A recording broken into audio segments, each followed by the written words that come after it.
বন্ধুরা কেমন আছো তোমরা সবাই? আশা করছি তোমরা সকলে খুবই ভালো আছো। আজকে আমি নিয়ে চলে এসেছি একটা ইন্টারেস্টিং টপিক, একটা ইন্টারেস্টিং নিউজ যেটা আমরা জানতামই না। জানো কি রীতির চলে যাওয়ার পিছনে বা পল্লিগ্রাম টিভি ছেড়ে দেওয়ার পিছনে কার হাত আছে? জানলে তোমরা অবাক হয়ে যাবে। আর আমরা যেটা জানতাম বা আমরা যেটা জানিছি সেই তথ্যটা যতটা না সঠিক ছিল, এইটা তার থেকে বেশি তথ্য সঠিক। কারণ আমরা যেটা আজকে জানতে পারলাম সেটা শুনলেও তোমাদের কিন্তু চক্ষু চড়ক গাছে উঠে যাবে।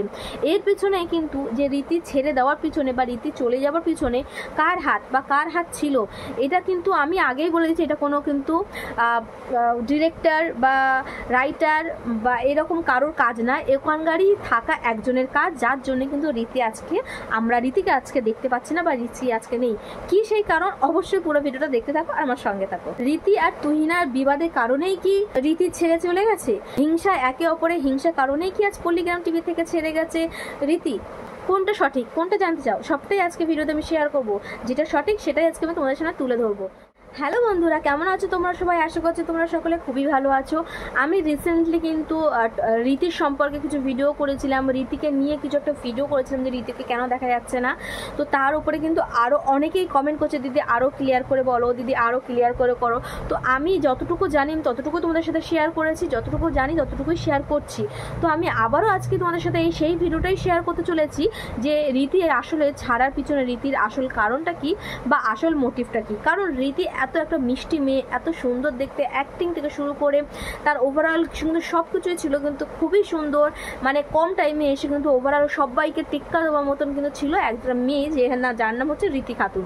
তো সে কিন্তু বর্তমানে যেহেতু আমরা দেখতে পাচ্ছি, অনেকেই কমেন্ট করছে, যেহেতু আমরা এখন পল্লিগ্রাম টিভি তাকে দেখতে পাচ্ছি না, সো তাই জন্য কিন্তু অনেকে অনেক রকম নেগেটিভও কমেন্ট করছিল যে শফিক যেহেতু ছেড়ে দিয়েছে, শফিকের সাথে তার কোনো রিলেশন আছে কিনা, শফিকের জন্য তাকে ছাড়ানো হয়েছে কিনা, বা কি সেই কারণ বা কি এমন কিছু কারণ, রীতির মধ্যে কিছু সমস্যা হয়েছে কিনা। সো ছোটোখাটো এরকম অনেক যারা রীতিকে ভালোবাসো, রীতিকে ফ্যান ফলোয়ার আছে, তারা কিন্তু বার এবং বার কমেন্ট করছো।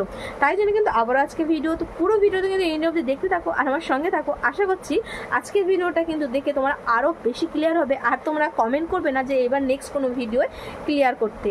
চলো বন্ধুরা বেশি কথা না বলে আজকে ভিডিওটা শুরু করা যাক। Let's start. হ্যাঁ বন্ধুরা, আজকে যে কথাটা আমি বলছি সেই কথাটা কিন্তু রিসেন্টলি আমি একজনের মুখ দিয়ে শুনলাম। সে যখন নাকি পল্লিগ্রাম টিভিতে ইন্টারভিউ দিতে গেছিলো, মানে অডিশন দিতে গেছিলো, কিছুদিন আগে কিন্তু অডিশন হয়েছিল আবারও, আমরা সকলেই জানি। সেই অডিশনে যখন সেই ছেলেটা গিয়েছিল, তো তাকে সেখান থেকে মানে সে জানতে পেরেছে তাকে একটা ভাই নাকি ওখানকারই কেউ ছেলে নাকি জানিয়েছে। তো সে ওই কথাটা তাকে বারণ করেছিল নাকি তখন বলতে। তো সে কিন্তু এখন ফাইনাল, যেহেতু সে একটা ইউটিউবার, এখন সেটা লিক করলো বা এখন সেটা জানালো। কি বললো না বললো চলো দেখতে থাকো। তো বন্ধুরা এবার বলবো আসল কারণটা কি, যেটা কিন্তু আমরা অনেকেই জানতাম না আর অনেকে জেনেছি।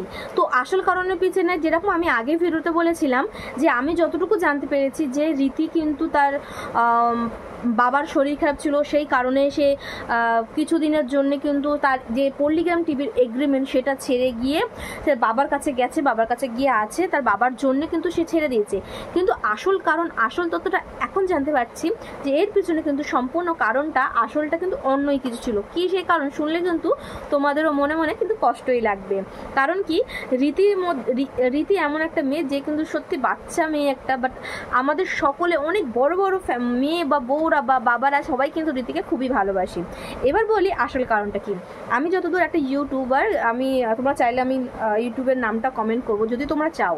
সো সে ইউটিউবার থেকে জানতে পারলাম সে নাকি যখন অডিশন দিতে গেছিলো, তো সে যখন যে অটো করে যাচ্ছিল, অটো করে যে আজলামপুর যেখানে ওদের অডিশনের যে বাড়িটা করেছে, ওই বাড়িতে যখন যে যাচ্ছিল তখন নাকি সে যে অটো করে যাচ্ছিল, ওই অটো চালকটা অর্ধেক দূর যাবার পথে সেই অটোর চালকের মধ্যে তাকে জিজ্ঞেস করে কি ভাই অডিশন দিতে যাচ্ছ?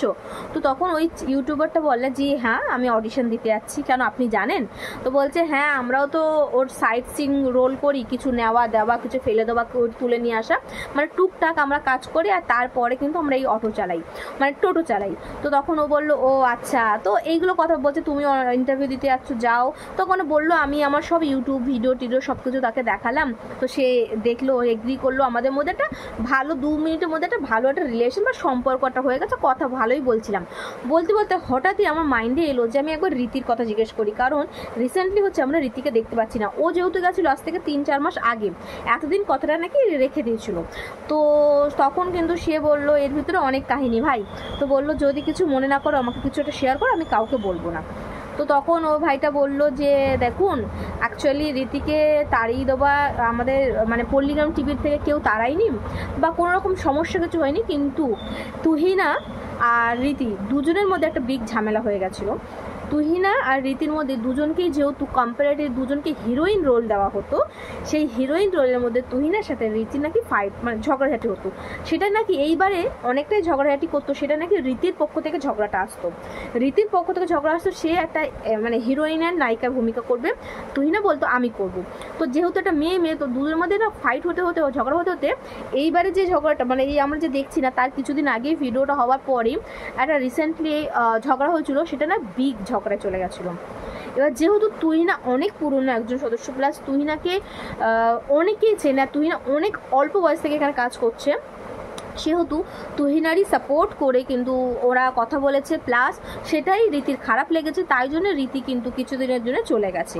সো যদি সেরকম হয় রীতিকে আবার কিন্তু তারা অফার করেছে, তারা রীতি আসতে চাইলে আসতে পারে, কোনো অসুবিধা নেই। বাট ব্যাপারটা হচ্ছে যে তুহিনা আর রীতির মধ্যে যে ঝামেলাটা হচ্ছে তার মধ্যে রীতি নাকি ঝামেলাটা করতো।